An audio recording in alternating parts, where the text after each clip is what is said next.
各位，你們聽說了嗎？美的又發明了一個人類這個首次披露的高新技術。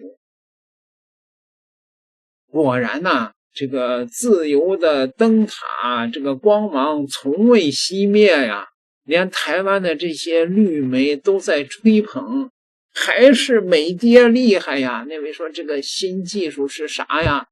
這個新技術就是把這個福特號變成了一個海上的充電寶。你說啊，福特號不是那個人類最強的航空母艦嗎？這怎麼就要變充電寶了呢？咱先看看台灣綠媒是怎麼吹的啊！這肥頭大耳的這個綠媒說，福特號的航空母艦呢，現在準備要從事一項測驗，什麼測驗呢？它要將他們的港口，這個就所謂的今年夏天要在諾福克的這個基地呢，對，直接由這一台的航空母艦呢，因為它是核動力的，對不對？它就把它當做一個什麼了，像行動電源，或者是說像中國大陸講充電寶，它直接可以讓這個港口呢，直接呢，在缺電的情況之下，由這一艘航空母艦直接發電來供應這個港口。哦，這麼厲害！然後接下來，因為在發電的過程當中，也會去進行所謂的那個蒸餾水的這樣的一個過濾，對，所以它也會提供將近有25%的能量輸出之後呢，可以生產所謂的數百萬加侖的這個所謂的潔淨飲用水，提供給這個港口的這個民生來使用。也就是說，你要知道一件事情哦，當戰爭發生的時候，很多的這個港口的城市，它可能会什麼？會斷電斷水。對，那這一艘航空母艦，它就可以不是只有擔任所謂的戰備任務而已哦。它除了提供給船舶上面的所謂的電磁彈射的能量之外，另外還可以提供給小鎮那個相關的港口的城市這個電力使用。所以它等於是一個超大型的行動電源，而且是活動式的超大型，它走到哪裡就可以供電。对，那這個做法其實現在中國它目前沒有辦法。那你看它是福建號，對不對？還有它的這個航空母艦，它現在的遼寧號、山東號，全部都是燒重油的，完全沒辦法做核動力的。從剛剛我們看到太空，還有看到所謂的海上的實力來講的話，美國的實力其實超乎中國的。福特級的航空厲害，果然是厲害。那這個事情到底是怎麼回事呢？真實的情況啊，是觸目驚心呐。那個福特號有可能被燒報廢了，只能把那個核反應堆當發電站用。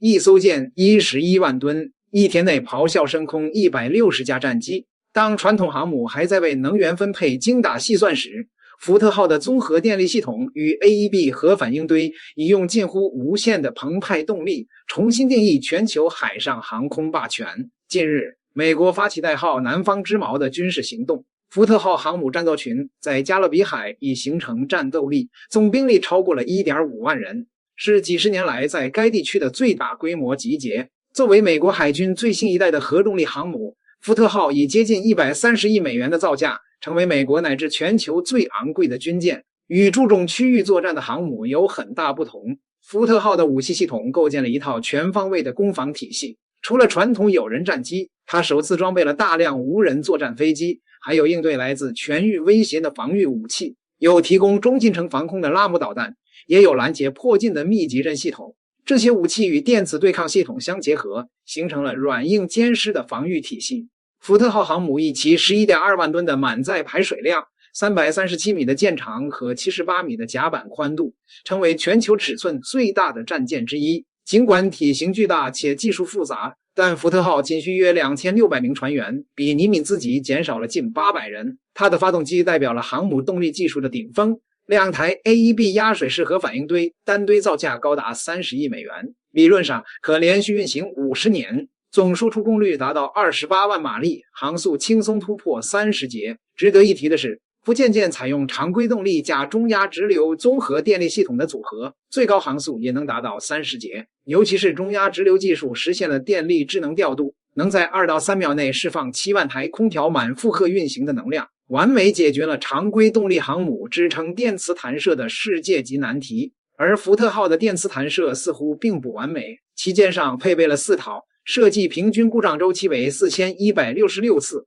但實際測試中僅為400次左右。這一可靠性問題長期困擾着福特號，成為制約其戰鬥力形成的關鍵因素。福特號理論可搭載75架戰機，包括 F-35C 超級大黃蜂、咆哮者電子戰飛機和 E-2D 預警機。然而，福特號受限於電磁彈射器30噸的最大彈射能力， F-35C 至今無法滿彈起飛，實際戰力大打折扣。相比之下，福建艦具有後來居上的優勢，也成為了當今世界唯一實現電磁彈射起飛隱身戰機的航母。福特號也被稱為第一座全面數字化航母，大量採用了先進的偵測和電子戰系統，符合美國海軍未來聯網作戰的要求。不過，數字化網絡一旦遭受攻擊，可能就意味着全艦癱瘓。福特號如今已不再是簡单的戰艦，它是一個移動的美國，是霸權主義最強大的物質化身。當它的舰影出現在一個地區的海域，隨之而来的不是和平，而是世界格局中壓制與反抗、秩序與變革之間最激烈的碰撞。福特號起火的內部畫面剛曝光，西方嘴裡的小型事故徹底露了餡。這艘號稱人類最強的核航母，燒得遠比外界想象的慘烈。到底慘到什麼地步？首先，火情足足燒了30多個小時才被控制，從洗衣房一路蔓延到水兵宿舍，600多张床鋪被燒成焦炭，上千名官兵只能在艙室过道打地鋪。其次，艙內的電線、管線幾乎全被燒毀，後續維修相當於重新搭建半艘船。要知道，這是美軍砸130億美元，耗時14年打造的超級戰艦，核動力電磁彈射的配置曾讓全球眼紅。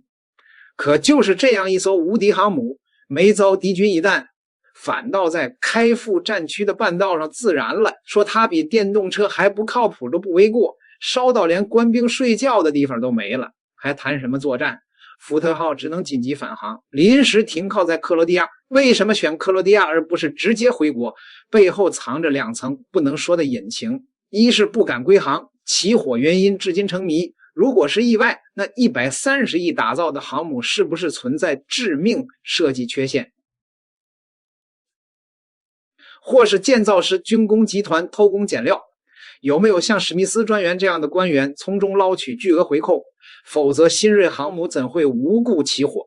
二是不敢查，如果是人為縱火，全艦加護航編隊近6000人，誰是兇手？是反戰士兵的抗議，還是內部矛盾的爆發？今天燒洗衣房，下次要是燒到彈藥庫或核反應堆，後果不堪設想。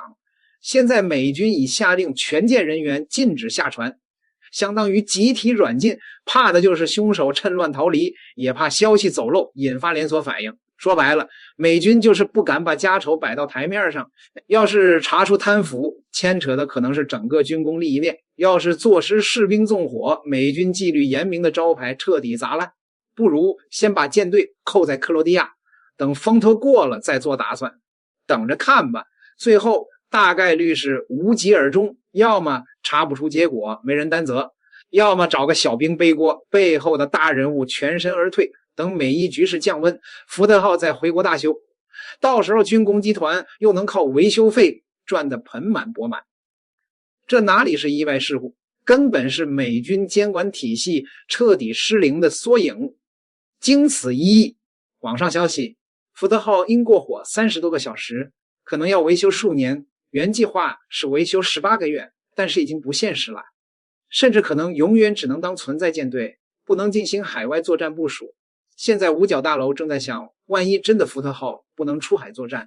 乾脆把它的核動力反應堆用來应急發電，作為移動核電站。雖然身為美軍现役最新型核動力航母的福特號好不容易結束了超300天的海外部署，並已返回本土，但圍繞該艦的種種精彩故事卻還沒有告一段落。據美國防務媒體戰區報道，五角大樓正在考慮探索讓福特號航母扮演海上浮動核電站的角色，以便於自然災害等極端條件下向陸上用電設施提供電力。按照美國軍方的說法，類似的事情並非沒有前例可原。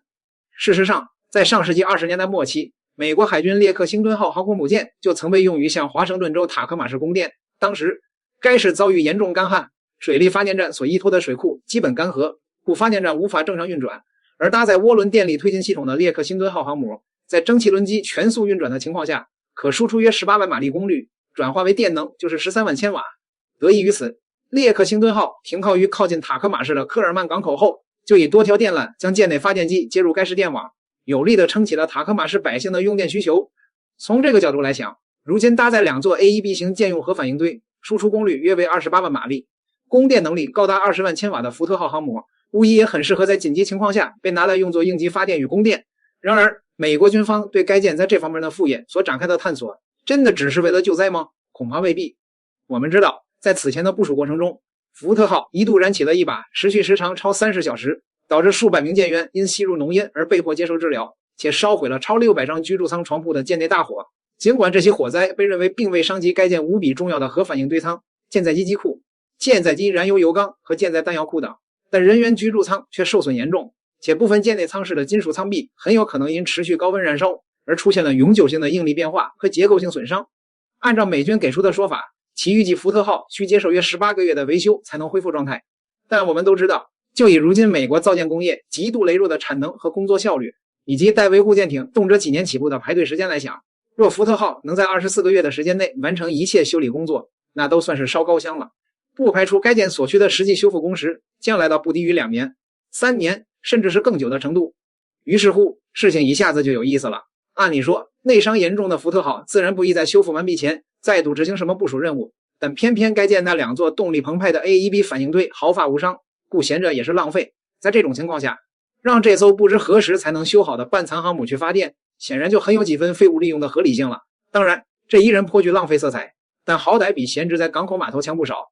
好吧，最後要說的是，關於福特號當初的那場艦內大火，始終有一種猜測認為這是因出海時間過久而心生不滿的艦員蓄意放火所致。如若猜想為真，那縱火犯怕是創下了名為單兵反航母的奇蹟，一把火就讓戰力十足的美軍新一代航母去搞海上發電这種雜活了。這種好事還真是越多上演越好呢。这个台灣綠媒的這種美式迎學呀，讓中國大陸的這些網友都驚掉了下巴呀。果然吶，果然我說的那句話呀，含金量越來越高啊，那就是反共必腦殘吶，把這個美國爹舔的都不好意思了。點個訂閱吧，咱們下集再聊。